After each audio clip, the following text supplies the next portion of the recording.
Welcome aboard, everybody. Dr. Peter Glidden here, your steadfast advocate for health, reminding you that doctor means teacher. If you look up the literal Latin translation of doctor, where the word originated, docere, it means teacher. When was the last time your medical doctor ever taught you anything? Inquiring minds want to know. I made a promise yesterday, and I'm like to keep my promises as best as I can. Why? Because I said so. Asked Maria to call me back, and I would pick her up very first thing. Here she is, all the way from California. Let's welcome her back to the show. Maria, thanks so much for calling back. You are live. Thank you, Dr. Glidden, and thank you for inviting me to call back because we do have quite a bit of things still hanging. Okay, so let's go. So now remember, this is a new show, and we have a brand new listening audience. So you want help with your father who has amyotrophic lateral sclerosis. He's basically bedridden, and he's on a feeding tube. Is that correct? Yes, and he's straight, so he has been dependent for 9 years. Okay. And he was hospitalized in June with urinary tract infection and pneumonia. Yeah. He was sent home on Levaquin for that. He had hyponatremia of 116, went home with 142. He had a pleural effusion, had a pneumothorax, had a chest tube, went home with it sealed. He had hypothyroidism, and so he went home on Synthroid and Lasix and Glidden and KCL. Well, that's interesting because Lasix, one of the side effects of Lasix is hyponatremia, right? That's one of the side effects of Lasix, right? Right. So we all know that the medication will fix one thing and totally upset the other thing, right? Right. Well, he actually perked up. It took them a while, but they told me to take him home so he could die at home. So he did come home, and we were getting ready emotionally for his leaving us, and yet he perked up and he got to his norm. In early September, I heard about longevity, and I decided that even though my dad's ALS has been like for 10 or 12 years and he's totally at the end stage, I decided that if anything was going to pick him up, it would probably be longevity, and who am I to deny him that chance? So I ordered the products, and he was on them through the gastrostomy tube. So, of course, the first question that arises is, can all these be given crushed or separated out from their capsule, from the gel capsules? Am I still getting benefit and value? Oh, yes, anyway, absolutely. Absolutely, positively, yes. I figured so, except for the bilayer capsule. Immortalium. That's trickier. When you crush that up, you kind of eliminate the bilayer digestive process, but that's relatively irrelevant at this stage of the game. Right. Well, it was in one of the lists of suggested things for ALS. So instead of that, I gave him Cell Shield. Smart girl. Well, anyway, so he perks up. He starts on the protocol, and I think he's having some kind of a reaction to it.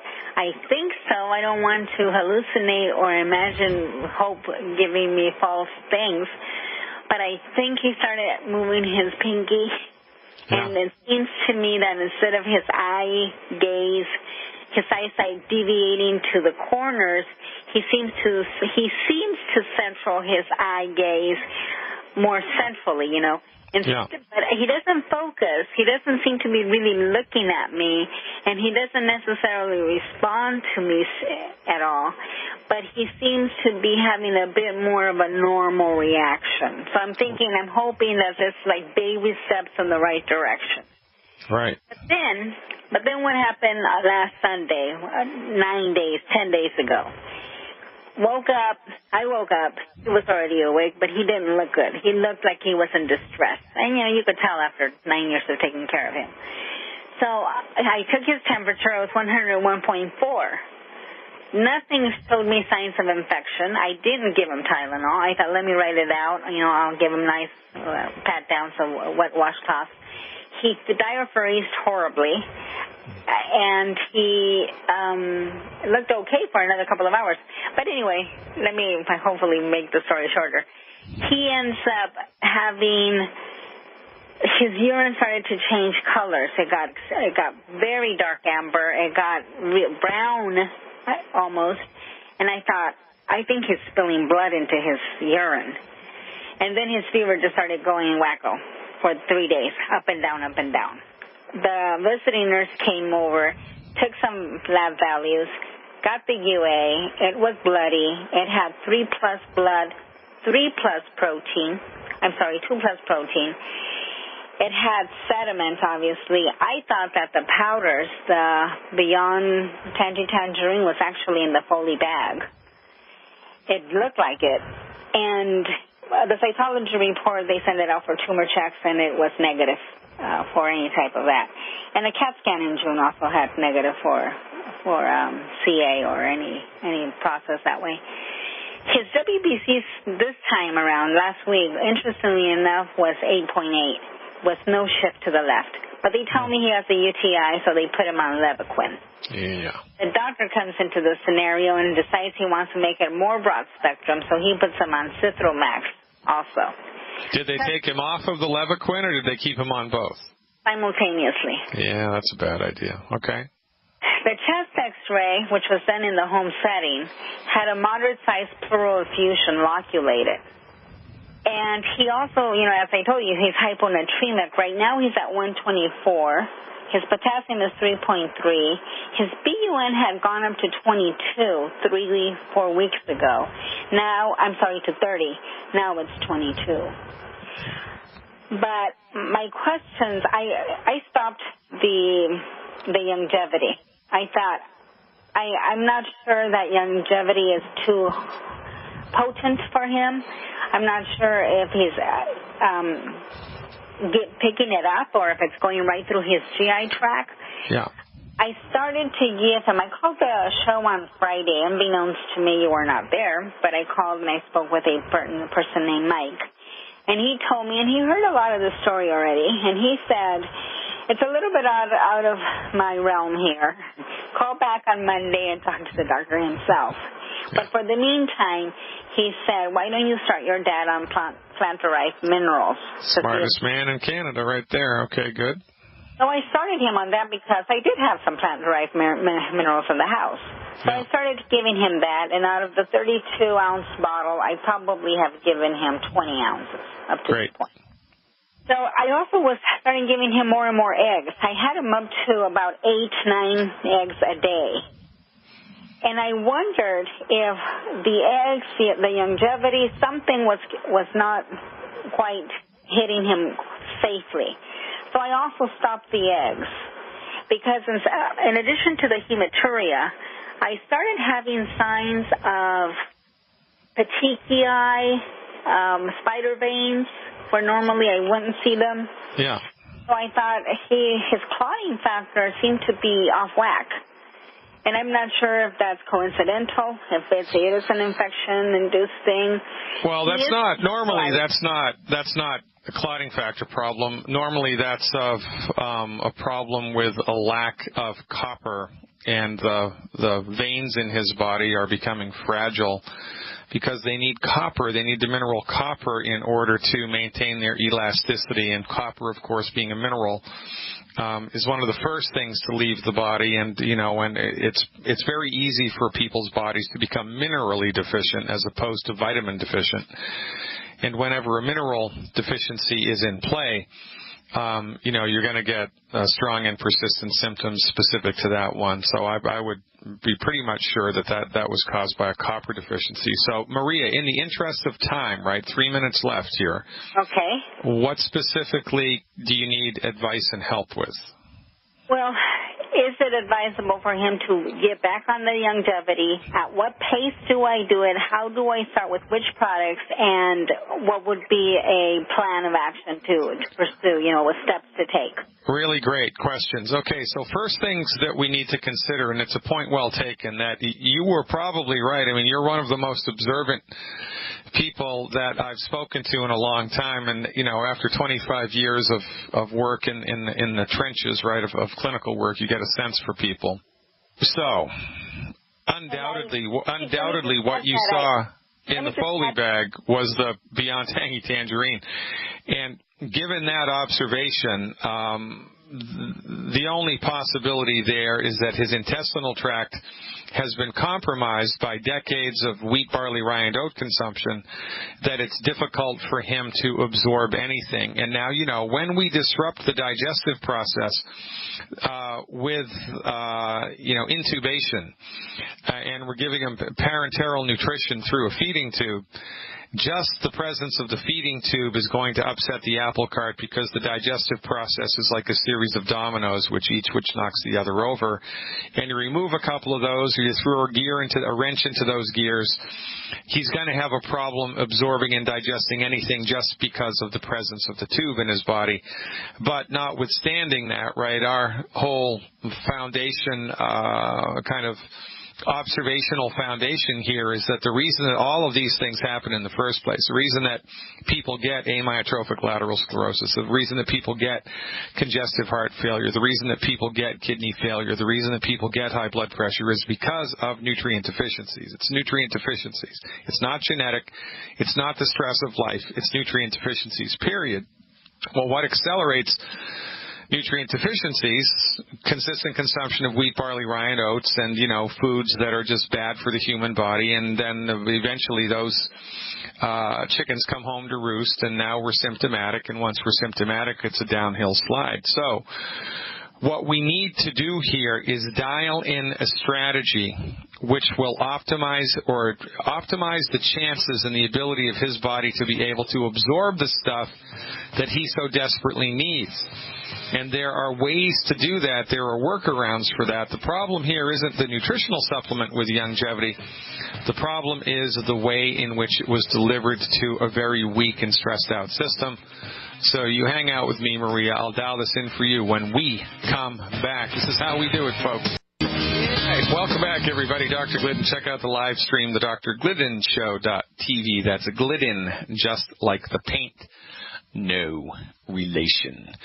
We're talking to Maria from California about her father, who's struggling along here with amyotrophic lateral sclerosis, bedridden on a feeding tube, and we're trying to just figure out what we can do to help. So, Maria, the first thing to do here is to get the plant-derived minerals into his body on a regular basis. And how many times a day do you actually put food in the feeding tube for your dad?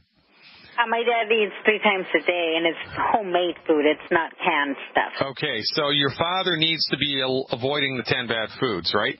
And he has, obviously. Okay, all right, great. So you need to be concentrating on cholesterol donors and give him some salt, and don't be afraid of salt, especially if he's been hyponatremic in the past, which would be caused by Lasix. It's interesting that they use Lasix to prevent a condition called dropsy, which is, his feet will swell up, or his ankles will swell up, or his abdomen swells up because his body's not clearing. It's kind of a reverse osmotic gradient has been set up in the bloodstream. And instead of... I think they placed him on Lasix because it first happened after the pleural effusion was noted back in June. Yeah, it's interesting, right? I'm not even sure that he needs to be on that anymore, but it's not my place to micromanage his prescriptions. I didn't give it to him. All right, smart girl. I came home and I stopped that. All right, now that makes you my favorite person in California. All right, so here's what we need to do moving forward. All right, so I would administer unto his body 1 ounce of the plant-derived minerals 3 times a day, 1 ounce of the plant-derived minerals 3 times a day. However, I would give it to him between meals, if you can do that. I would give it to him between feedings. 1 ounce of... Can you do that? Yes, I can. In fact, can I do it with the selenium? Yes, so I'm getting there. Okay, yeah, so we want to try to give him the mineral supplementation between meals as much as is possible, but we have to do it in a way that's not going to upset the apple cart, right? So... Okay. 1 ounce of the plant-derived minerals, and I'm going to say 2 or 3 ounces of water 3 times a day between meals. 3 times a day between meals. Okay. To that cocktail, you can add 1 ounce. Actually, in his case, I would give him a half an ounce of the Beyond Osteo FX, 1/2 ounce of the Beyond Osteo FX liquid 3 times a day in with the plant minerals in the water. 1/2 ounce of the Beyond Osteo FX liquid in with the 1 ounce of the plant minerals and a couple of ounces of water. Additionally, you can give him 3, 6. How much does he weigh? 122. Okay, let's give him 9 selenium. So let's give him 8 selenium. Let's give him 4 capsules of selenium twice a day in with the cocktail, and you can just open the capsules up and dump the powder into the cocktail. Right. Okay. Now, be advised, that selenium powder on contact with water will turn bright purple. And I've already know that. It's supposed to, okay? All right, yeah. so 4 of those twice a day with the calcium and with the plant minerals, and that's a really good place to start. I'd like you, please, to give him 4 EFA plus every time he eats. 4 EFA plus 3 times a day with food. But I want you to pierce the EFA plus capsule with a needle, squeeze the oil out into the food that you give him, and put that into the feeding tube. So 4 of the EFA plus capsules 3 times a day with food. 4 of the EFA plus 3 times a day with food. You can also pulverize the Immortalium at the same time, or if you have the Cell Shield RTQ, you can open up the capsules and give him 2 of the Cell Shield RTQ 3 times a day with food. 2 of the Cell Shield RTQ 3 times a day with food.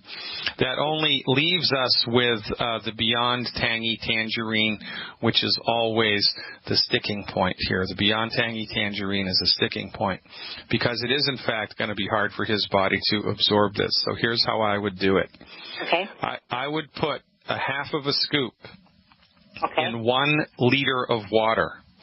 Okay. 1/2 of a scoop in 1 liter of water, and I would deliver that into the feeding tube, every 5-10 minutes, couple of ounces of it every 5 to 10 minutes. Just do that for 3 days. Look to see how the Foley bag looks and if everything's okay. And if everything's okay, on day 4, do the same thing in the afternoon. The same thing in the afternoon. Make another one of those cocktails and deliver it to him the same way. Do that for 3 days, and then holy smokes, we're out of time. You stick around, Maria. I'm going to finish this up. Everybody, Dr. Peter Glidden here, your steadfast advocate for health, reminding you, when in doubt, do what Batman would do. Let's talk to Maria from California and finish it up. I'm spending so much time with Maria, I don't normally do this because she has been on hold for 2 days. 2 days in a row. She sat through 2 of my radio shows, patiently waiting for me to take her call, and we were only able to get to her call at the end of yesterday as we were closing up. So that's why I'm kind of going above and beyond the call of duty here for Maria, because quite frankly, she deserves it. So, all right, Maria. So the trickiest thing here is going to be getting the Beyond Tangy Tangerine into your dad because his system is just shot, man. I mean, it's shot. So you're going to have to mess around with the dilution of this, but, do it the way that I just recommended for 6 days. And if the Foley bag looks good, if it's not like fluorescent yellow, glow in the dark, or like super red, you can see the beet powder coming out in the pea. If it kind of looks like everything's okay, then you can up the ante. So you would use the same amount of liquid, but you would double the amount of Beyond Tangy that you're putting in the liquid, and you would deliver it to him in the same kind of slow drip fashion, right? Okay. Now that's going to be a pain in the neck to do that, by the way. That's okay. 1 liter trip is going to be about, normally I give him, because of the hyponatremia, I was told to not give him too much free water. I was only supposed to give him from maybe 1 liter to 1.5 liters a day. Well, that's just nuts. I mean, hyponatremia, for goodness sake, why don't you just put salt in the Foley? Why don't you put salt in it? I put salt in the food. If I remember, then something so simple I kept forgetting. So put salt in everything you give him. Put salt because he's not going to taste it, right? So I would put a level teaspoon of sea salt or Celtic salt or Himalayan salt in every liquid that you give him, and that will eliminate the hyponatremia. I mean, that's not rocket science, right? So salt, load him up on salt. His body needs salt. His body craves salt. His body, and if he's hyponatremic, then that's kind of the easiest way to do that. Because the only way that you're going to be able to get this stuff into his body in a way which, hopefully he'll be able to absorb is if it's diluted and given to him slowly over time. So there's no harm and no foul there. And oftentimes one of the things that will cause kidneys to shut down is dehydration. So, this liter, I'm going to begin with a half scoop into 1 liter. Can I give him this liter actually over the whole 12 hours, or does it have to be in the morning within an hour? No. For the first 3 days, I want you to give it to him over the whole day. Okay, over the whole day. And then on the next day, or on day 4, I want you to do that twice. I want you to give him 1 liter in the morning, 1 liter in the afternoon. Okay. That's what I would do. And then if that's okay for 3 days, on day 7, I would double the amount of Beyond Tangy Tangerine that you put into each liter bottle. Okay. So it would be 1 full scoop. Yeah, right. So, but you got to work up to that. And whether or not he's able to metabolize that, I don't know. Now, the final nail in the coffin here, because of the history of antibiotic use and bladder, funkiness, would be some type of probiotic. Have you given him any of that at all? I started with the enzymes last week, but yeah, well, you need a probiotic. Every morning for the last 9 years, he's been on kefir. Yeah, kefir. Yeah. Kefir. Okay, he's been on that every single morning. His breakfast, the base of it is kefir. All right, well, that's great, and I don't have any problem with that. But look, after the administration of an antibiotic, kefir or yogurt or sauerkraut just isn't going to cut it. So for 14 days, the recommendation would be in each of his, between meals, when you give him the, the minerals and the selenium, I would do 2 of Youngevity's Flora FX, 2 of Youngevity's Flora FX. And you can open those up and just dump them in the solution and put it in the feeding tube. 2 of those twice a day between meals. I would stop that after 14 days because he shouldn't eat it anymore. Okay. Well, that's a good plan. I mean, that's a good place to start with. And always remember that there's a little secret that, only the initiated know, that you can give to people who are bedridden and who have digestive troubles like this. You can spray the plant-derived minerals right onto their skin. You can just spray the plant-derived minerals onto the skin. It works best if it's the skin around the abdomen, and they will absorb through the skin and get into the bloodstream that way. So that's another workaround for that. We had a nice recovery last week of a child. She was in her 20s, and I forget the diagnosis. I don't know. I don't think the child was autistic. I can't really remember. Oh, she had lots and lots of seizures. It was a lot of seizure activity.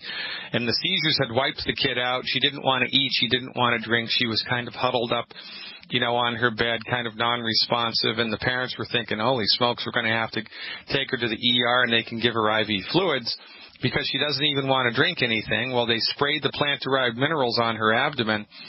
And within 24 hours, the kid's eating and drinking like a normal person. So that's always an option, not to be overlooked. But I think the feeding tube is actually going to be your best friend here. You just have to figure out the dosage schedule and, play around with it. You sound like a smart woman, Maria. I think you can figure it out. Dr. Glidden, I've heard in more than one source that because I think I told you it was hypothyroid. Yeah. That hypothyroidism or patients with should not take in cruciferous vegetables and peaches and pears. Well, I don't know about the peaches and pears. That would be new to me, but underactive thyroid would be exaggerated by cruciferous vegetables because they downregulate thyroid function for sure. Well, that's why I've heard to also be true of peaches and pears. Now, the Beyond Tangy Tangerine, which is supposed to be a peach. Well, look, that's news to me. I've been doing this for 25 years. I've never heard that, and quite frankly, I don't believe it.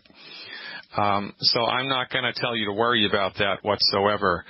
And quite frankly, his thyroid function right now is the least of your worries. But remember, this is a holistic strategy. So as we feed the body the stuff that it needs in a holistic manner, all 90 essential nutrients, eliminate the 10 bad foods, give a little extra digestive support, then we anticipate this program to have positive ripple effects across the board. Help his heart, help his lungs, help his thyroid, help his kidneys, help his adrenals, help everything, because that's what we do here. We don't separate the pieces in a reductionistic, fractionated fashion like the MDs do. We give the body everything it needs all of the time, keep our fingers crossed, and get out of the way. Now, cruciferous vegetables, that's academic, that's unarguable. I don't know about the peach thing. I've never heard that before, and quite frankly, you'd have to really show me some evidence to make me lean that way. Well, I'll trust you on that, so I won't worry about the peach or the being inside the BTT. Does Z-radical play a role in this? No, I wouldn't do that. I mean, we don't want to scrub the pot so hard that we break it. And by breaking it, I mean we don't want to give a weak digestive or fragile digestive tract so many nutritional supplements that it's going to cause, a reaction, right? Okay. So we just start slowly for the next 3 weeks, man. Just go slowly, and then you see how he responds. Maybe 2 months from now, you can throw in some Z-radical, no problem. But right now, I'd hold off on anything extracurricular. Okay. All right, then I'll follow this to a T. All right, Maria, you are awesome. If every father in the world had a daughter like you, there would be so much less pain and suffering. No kidding. I know everything about that. You are awesome. Keep up the good work. These are the types of people that are attracted to longevity, ladies and gentlemen. People who are compassionate, people who are caring, people who think about the health of others as much, if not more, as they think about their own health. This is a good group of people to hang out with. This is a good group of people to break gluten-free bread with. You interested? You should be. If you want to find out more about longevity, then please pay attention to the commercial breaks if you're listening on a terrestrial radio station, because your radio station will give out a phone number that you can call to speak to a representative in your area who can tell you everything you need to know about longevity. There's 2 ways you can work with longevity. You can work with longevity as a customer. You have access to the world's best, most effective, clinically verified, science-based medical therapeutics that currently exist on the planet. Or you can join Longevity as a business builder, and Longevity will pay you to help them spread Dr. Wallach's message of health recovery through science-based, clinically verified medical nutrition, and we need your help. Because everybody on planet Earth is sick and suffering, and everybody is sick and suffering because nobody knows anything about science-based, clinically verified, fundamental medical nutrition. We cleaned up the water supply and educated people about that, and all of a sudden, people started living longer. We told people not to pee upstream and drink downstream, and all of a sudden, people started living longer. We told people to eat 3 square meals a day, and all of a sudden people started living longer. Well, when we tell people about the simple solutions, the simple facts of medical nutrition, 90 essential nutrients, the necessity for 90 essential nutrients every day, and look, here's 10 foods that nobody should even look at, let alone eat. When we combine those 2 things together in a generic for the masses program, we're going to change lives. You've heard the testimonials here. You think we're making this stuff up? By the way, I don't screen calls. We're not a high-tech, multi-million-dollar operation yet. We don't screen calls. Calls come in, I take them one at a time. I take them as they show up on the board. Most of the time, I have no idea what these people are going to talk to me about. No idea whatsoever. And people call me, and they tell me what happened to them. Once they've gotten on board with science-based, clinically verified medical nutrition, it'll bring a tear to your eye. If these testimonials don't bring a tear to your eye, you're not human. And also, if they don't fill you with righteous indignation, there's also something wrong, because quite frankly, you've been played. You're not sick because you're a human being. You don't have a bad kidney because you have a kidney. You don't have asthma because you have a lung. You don't have arthritis in your knees because you have a knee. You don't have a bad gene, for goodness sake. If you're dealing with a chronic health condition, you are nutritionally deficient. Your body has simply run out of the stuff it needs to maintain that part of the body. It's not rocket science. But because your MD, who is the king of the hill in medicine in North America, in the European Union, in New Zealand, in Australia, has no training, no experience, no respect, and no appreciation for medical nutrition, you're not going to get any advice or perspective on medical nutrition from conventional medicine. So most people think, well, medical nutrition, it must not be that great because my MD didn't tell me about it, which is kind of thinking, well,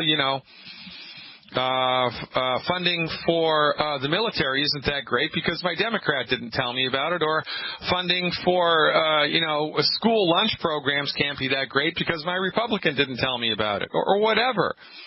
It's an ideological thing, not an academic scientific thing. Your medical doctor is the last person you want to listen to when it comes to a chronic health condition, and they're the first person you want to listen to if you have a broken bone or are bleeding to death. You need perspective. Perspective makes everything clear and paves the way for knowledge, and knowledge will lift you up. Stick around. Much more to come. Streaming, baby. The drglidden.com. Check it out. Tune in, turn on, and join the worldwide live chat. It's free. You like free? I like free. Let's see if Kate in Manchester likes free. Hey, Kate, thanks for the call. Are we talking Manchester, England?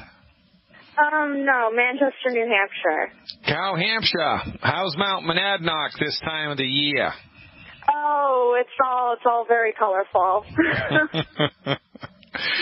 One of the coldest days of my life was spent New Year's Eve, I think it was 2001, at the University of New Hampshire's ice skating rink. We went to see a Disney on Ice production, and when it got out, it was like 20 million degrees below zero.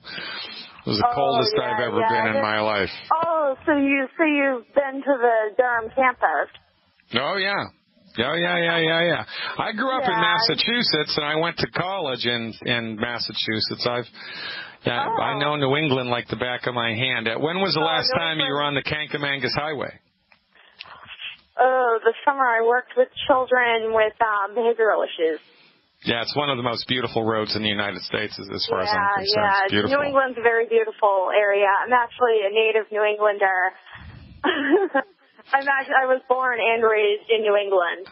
You got to love it, Kate. So, look, in the interest of time, how can I help? Thanks for calling. Yesterday I had an incident at my job where I had some pretty severe abdominal pain. And it was pretty bad.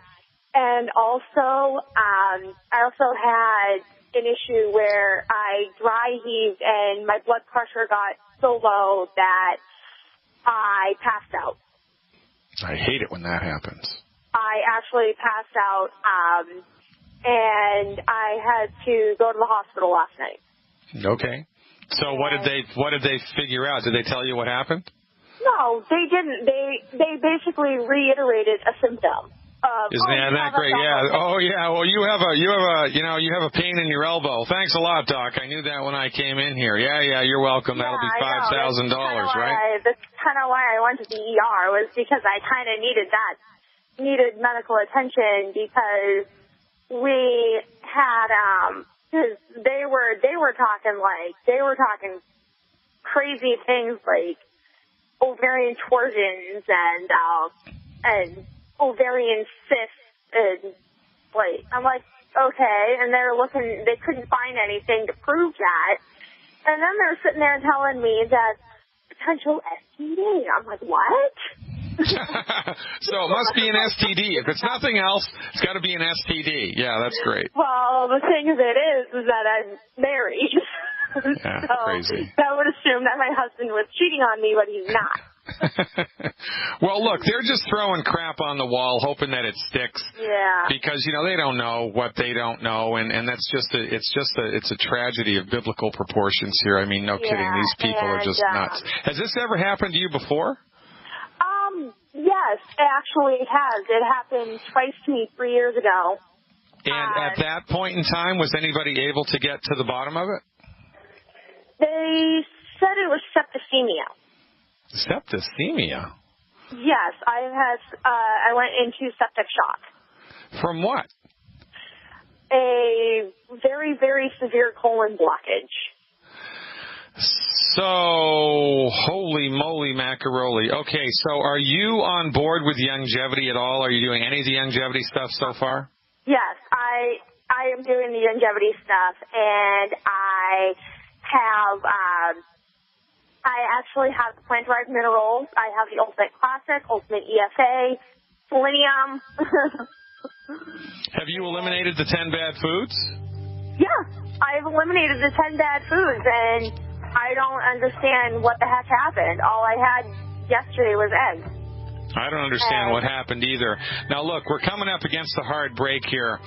I'm going to pull you up when we come back at 6 after the hour. I'm going to try to sort this out with you.